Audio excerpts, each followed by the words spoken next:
মোবাইলে face lock দেওয়ার পর যদি আপনার ফেসটি শো করার পরেও স্ক্রিন আনলক হয় না, তাহলে এই সমস্যা কিভাবে সমাধান করবেন আজকের ভিডিওতে আপনাদের দেখিয়ে দিব।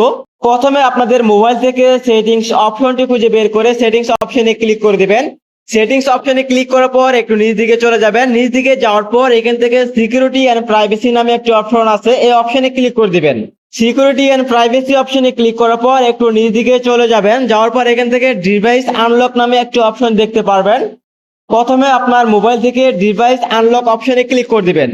ডিভাইস আনলক অপশনে ক্লিক করার পর নিচ দিকে দেখতে পারবেন ফেস এন্ড ফিঙ্গারপ্রিন্ট নামে একটি অপশন আছে। আপনি এখান থেকে ফেস এন্ড ফিঙ্গারপ্রিন্ট আনলক অপশনে ক্লিক করে দিবেন। ফেস এন্ড ফিঙ্গারপ্রিন্ট আনলক অপশনে ক্লিক করার পর আপনার সামনে এরকম একটি পেজ শো করবে। এরকম পেজে আসার পর এখান থেকে আপনি ফেস অন আছে এই অপশনে ক্লিক করে দিবেন।